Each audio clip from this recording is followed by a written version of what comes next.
ఈ కూటమి ప్రభుత్వం అధికారంలోకి రాకముందు ప్రజల యొక్క నమ్మించడానికి సమైనటువంటి అధికారంలోకి రావడానికి అనేక వాగ్దానాలు చేశారు. వాగ్దానంలో ప్రధానంగా సూపర్ 6 పథకాలు అమలు చేస్తామని చెప్పి హామీ ఇవ్వడం వల్ల ప్రజలు విశ్వసించారు. ఈ గవర్నమెంట్ ప్రభుత్వం అధికారంలోకి వస్తే ప్రజల యొక్క సమస్యలు పరిష్కారం అవుతాయి, రైతుల యొక్క సంక్షేమం చూస్తుందని చెప్పి నమ్మకంతో ప్రజలందరూ కూడా ఓట్లేసే అధికారంలోకి తీసుకురావడం జరిగింది. నేడు 100 సంవత్సరం పూర్తి చేసుకునే సందర్భంగా నిన్న రాష్ట్ర ప్రభుత్వం సమితి చంద్రబాబు నాయుడు రైతులకు ఇచ్చేటువంటి అన్నదాత సుఖీభవ పథకాన్ని 20,000 రూపాయలు పెట్టుబడి సాయం చేస్తామనేటువంటి దాన్ని ఈరోజు మాట మార్చి కేవలం 5,000 రూపాయలు మాత్రమే కేంద్రంతో ముడిపెట్టి, కేంద్రం 2,000, రాష్ట్ర ప్రభుత్వం 5,000, ఈ 7,000 మాత్రమే 20వ తేదీ మంజూరు చేస్తామని చెప్పడం అనేటువంటిది ఇది రైతులని మోసం చేయడం అని తప్ప ఇంకోటి కాదు.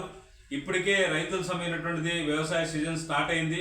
పంట బీమా సౌకర్యాన్ని కల్పించాలి. గతంలో వైసీపీ ప్రభుత్వం రైతులకు పంట నష్టపోతే, ప్రకృతి వల్ల కానీ అతివృష్టి అనావృష్టి వల్ల నష్టపోతే ప్రభుత్వమే పంట బీమా చెల్లించి రైతులకు నష్టపరిహారం అందించేటువంటి సిస్టాన్ని ఆంధ్ర రాష్ట్రంలో ఉంది.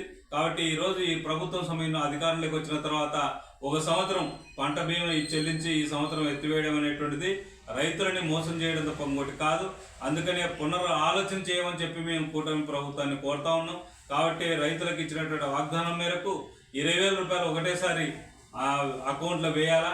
అదేవిధంగా పంట బీమా సౌకర్యం కల్పించాల్సిన అవసరం ఉంది. ఈరోజు రైతులు పండించినట్టు అన్ని రకాల పంటలు, పొగాకు కొనే దిక్కు లేదు. ఈరోజు చెప్తున్నాడు చంద్రబాబు నాయుడు ప్రతి పంట కొంటామని చెప్తున్నారు. కానీ రైతులకు సంబంధించినటువంటిది, పొగాకు సంబంధించినటువంటిది 5,000 కొంట ఎట్లా? 16,000కు అగ్రిమెంట్ చేసుకొని, 18,000కు అగ్రిమెంట్ చేసుకొని 5,000కి ఈరోజు కంపెనీ వాళ్ళు ఇష్టానుసారం రైతులను సంబంధించిన మోసం చేస్తూ ఉంటే ప్రభుత్వం ప్రేక్షక పాత్ర వహిస్తుంది. అందుకనే మొదట ఏదైతే అగ్రిమెంట్కు పొగాకుని కొంటామని చెప్పినారో దాని ప్రకారం కొనుగోలు చేయాలా. కాబట్టి కొనుగోలు చేయడం లేదు ఏ పంటకు సంబంధించినటువంటిది. రెండోది, ఈరోజు తల్లికి వందనం యొక్క అమలు చేస్తామని చెప్పారు. ప్రతి పిల్లోనికి 15,000 అకౌంట్లు అన్నారు. ఈరోజు ఏమైంది? పిల్లలకు సంబంధించినటువంటిది 13,000 మాత్రమే వేస్తాము. 2,000 స్కూలు మెయింటెనెన్స్ కోసం పెడతా ఉంటున్నారు. మెయింటెనెన్స్ కోసం సపరేట్ బడ్జెట్ కేటాయించాలా. స్కూలు విద్యకు సంబంధించినటువంటి బడ్జెట్ కేటాయించి విద్యా అభివృద్ధికి సంబంధించినటువంటిది స్కూల్ యొక్క మెయింటెనెన్స్ చేయాలి తప్ప తల్లికి వందనంలో కట్ చేయడం అనేటువంటిది కరెక్ట్ కాదు ఇది. కాబట్టి ఆ 2,000 కట్టే కాదు ఇప్పుడు సంబంధించినటువంటిది, ఈ తల్లికి వందనం సంబంధించినట్టు అనేక షరతులు వెళ్తున్నాయి. ఈ సూపర్ 6 పథకాలు ఆ షరతు లేకుండా అమలు చేయాలా. ఈరోజు ఏం చెప్తున్నారంటే 300 కరెంటు బిల్లు వాడుకుంటే ఎవరైనా పెళ్లికో చావుకో ఏదన్నా కుటుంబంలో సంబంధించి 300 కరెంటు బిల్లు వచ్చిందనుకో ఆ ఇంటికి ఇప్పుడు ఈ సూపర్ 6 పథకాలు అందేటువంటి అవకాశం లేదు.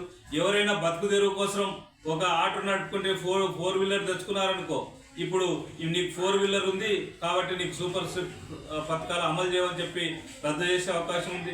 మరొకటి, పిల్లోడు ఏమైనా జ్వరం వచ్చి అనారోగ్యం బారిన పడితే పిల్లోడు 75 రోజులు పర్సెంటేజ్ హాజరు కాకపోతే ఈరోజు సంక్షేమ పథకాలు అందేటువంటి అవకాశం లేదు.